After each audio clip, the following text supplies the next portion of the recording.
Eu me chamo Cleusa, e essa é a história da minha maior conquista e da maior traição que veio logo depois. Foram mais de 10 anos me sacrificando. Trabalhei como faxineira, lavadeira, babá e até fazendo salgadinho pra fora. Dormia pouco, comia o básico, recusava qualquer mimo que pudesse tirar 1 centavo da minha meta: comprar a minha casa. A minha. Não alugada. Não emprestada. Minha. Enquanto isso, meu marido, Maurício, fazia bicos aqui e ali. Às vezes ajudava com as contas, às vezes sumia com o dinheiro. Eu fechava os olhos. Afinal, casamento é parceria, né? Pelo menos era o que eu achava. Quando finalmente consegui, quando assinei o contrato e recebi a chave daquela casa dos meus sonhos, eu chorei por 3 dias. Cada canto dela tinha o meu suor, a minha renúncia, o meu cansaço. Eu me via em cada azulejo, em cada porta pintada, no cheiro do piso novo. Mas a felicidade durou pouco. No mês seguinte, numa manhã qualquer, Maurício olhou para mim e disse com a maior naturalidade do mundo: "Minha mãe, minha irmã e os filhos dela vão vir morar aqui. Elas não estão conseguindo pagar o aluguel. E já decidimos. Não discuta. Decidimos? Decidimos. Eu comprei essa casa sozinha. E ele vem me dizer que decidimos?" Respirei fundo, tentando conter a raiva. Mas antes que eu dissesse qualquer coisa, ele já tinha saído. Foi buscá-las na cidade vizinha. Nem me olhou nos olhos. Nem perguntou se eu estava de acordo, porque ele sabia que eu não estaria. Quando elas chegaram, o silêncio da minha casa morreu. Eu vi da janela quando o carro parou.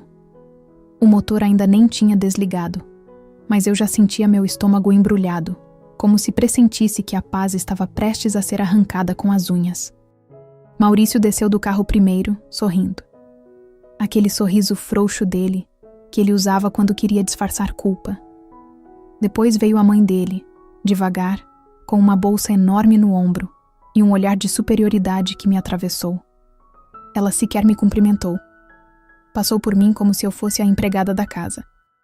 A irmã dele, então, fingiu um sorriso, aquele tipo de sorriso cínico que vem acompanhado de julgamento. E os filhos dela? As crianças. Correndo por todo lado, gritando, derrubando os vasos da varanda, chutando os bancos. Sem um pedido de desculpa, sem uma palavra. Em menos de meia hora, minha casa tinha virado um galinheiro. Malas, sacolas, sapatos espalhados. A sogra já estava sentada no meu sofá, como se sempre tivesse sido dela, dizendo em alto e bom som: "Pelo menos aqui é espaçoso, né?" Porque o último apartamento parecia um ovo, o que era para ser um lar, virou zona de guerra. E eu me sentia invisível. No primeiro dia, perdi meu banheiro. A sogra disse que precisava do mais próximo e ocupava por horas. No segundo, perdi minha cozinha. A irmã dele decidiu que cozinhava melhor que eu e começou a mandar no fogão como se tivesse nascido ali. No terceiro dia, minha rotina foi sequestrada. Eu era acordada pelo barulho das crianças. Minha comida era criticada. Minhas toalhas foram usadas sem permissão. Minhas panelas riscadas. Meu quarto, invadido, teve uma tarde que cheguei do trabalho e encontrei a irmã dele revirando meu guarda-roupa. Quando perguntei o que estava fazendo, ela respondeu rindo: "Só pegando uma blusa emprestada. Somos de casa, né?" Fiquei paralisada. Eu queria gritar, quebrar tudo, mandar todo mundo embora. Mas quando olhei para o lado, Maurício estava lá, me encarando como se eu fosse a errada, como se eu estivesse sendo desnecessária. Difícil, e a pior parte, é que eu comecei a duvidar de mim mesma. Comecei a me calar, a recolher minha dor em silêncio, a fazer comida para quem me humilhava, a limpar a sujeira de quem não me respeitava. Porque no fundo, eu ainda acreditava que o Maurício fosse me defender, que ele fosse enxergar. Mas ele não enxergava. Ou pior, enxergava e fingia não ver. Ele dizia que era só por um tempo, Mas cada dia era mais permanente. Trazia móveis, comprava coisas, para elas ficarem mais confortáveis. Colocava a irmã para usar meu computador. Como se tudo ali fosse dele também. Como se a minha luta fosse só pano de fundo. E então veio o pior dia. Eu entrei no quarto depois do trabalho e encontrei minha sogra deitada na minha cama, com a roupa do dia, os pés imundos sob o meu travesseiro, falando alto no celular, reclamando da bagunça que essa casa era e da mulher amargurada que ela tinha que aturar. Eu fiquei ali, parada, tremendo, me sentindo uma hóspede dentro da minha própria casa, uma intrusa. E o mais cruel é que ninguém viu isso. Ninguém viu o quanto doía, o quanto eu tinha me anulado para manter a casa viva. Eles estavam matando tudo o que eu construí e estavam fazendo isso com um sorriso no rosto. Naquela noite, eu fui dormir no sofá e pela primeira vez em anos, chorei baixinho, abraçada a mim mesma.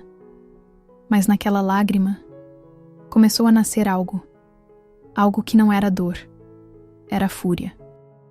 Naquela noite em que dormi no sofá, alguma coisa dentro de mim morreu. Não foi só o amor que eu sentia pelo Maurício. Foi a esperança. Foi a fé em que algum dia aquelas pessoas iriam me respeitar. Porque eu percebi que o que estavam fazendo comigo não era só invasão. Era crueldade disfarçada de convivência. Era um complô silencioso para me apagar. Na manhã seguinte, fingi um sorriso. Coloquei o café na mesa como sempre. Vi a irmã do Maurício reclamar do açúcar, a sogra fazer careta pro pão e ele sentado, calado, aceitando tudo como um covarde. Mas naquele instante, eu não estava mais ali. Eu já estava em outro lugar, em outro plano. Um lugar onde eu era dona da minha história de novo. E foi assim, sem barulho, sem escândalo, que comecei a montar minha vingança. Nós havíamos casado com separação de bens, então a casa era só minha. Liguei para a corretora, que quase chorou de emoção ao saber que eu queria vender. É uma casa linda, dona Cleusa. Vai vender rápido. Eu sorri. Pela primeira vez em muito tempo, sorri de verdade. Enquanto isso, dentro de casa, continuei em silêncio. Sorria, respondia com educação, lavava a louça sem reclamar. E eles achavam que tinham me vencido. Mal sabiam que eu estava contando os dias. No terceiro dia, a venda estava praticamente fechada. Consegui mostrar a casa escondido deles. Naquele dia, eles haviam saído para o parque. O casal comprador adorou o imóvel. Vocês pretendem desocupar logo? Perguntaram. Não se preocupe, respondi. Vai estar vazia na data marcada. E ali, eu soube. Estava feito. Voltei para casa do trabalho naquela noite e me sentei na sala. O Maurício chegou com um pacote de salgadinhos e se jogou no sofá. Me olhou de relance e disse: Mãe falou que a máquina de lavar não tá prestando. Você pode ver isso amanhã? A máquina de lavar? A minha máquina de lavar. Que eu comprei em 12 vezes. Que eu cuidei como um troféu. Respirei fundo. Olhei bem para ele. E disse, com uma calma que eu mesma desconhecia: Claro, vou cuidar disso. E fui cuidar. Da minha libertação. A notificação de despejo chegou uma semana depois. Com prazo claro, 30 dias para desocupar. Sem prorrogação, eles ficaram em choque. A sogra gritou. A irmã chorou.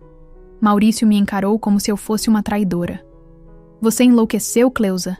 Ele gritou. Isso é golpe. Você vai colocar a sua família na rua?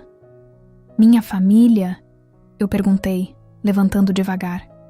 Família é quem respeita. Quem constrói junto. Vocês são hóspedes mal educados, invasores, parasitas. E chegou a hora de sair. Mas a casa é sua. Você não pode fazer isso com a gente. É exatamente por isso que eu posso. Eles tentaram apelar. Inventaram histórias. Até ameaçaram me processar. Mas não tinham para onde correr. O contrato da casa estava no meu nome. A venda era legal. O despejo oficial. E no dia combinado eles saíram. Como chegaram, com caixas nas mãos e arrogância nos olhos, Maurício foi o último a sair.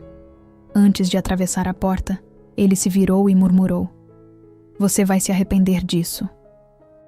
Eu o encarei, com toda a dor acumulada que virou coragem, e disse: "Já me arrependi de ter deixado você entrar." Fechei a porta, e com ela, fechei também um ciclo de humilhação. Dias depois, mudei para minha nova casa.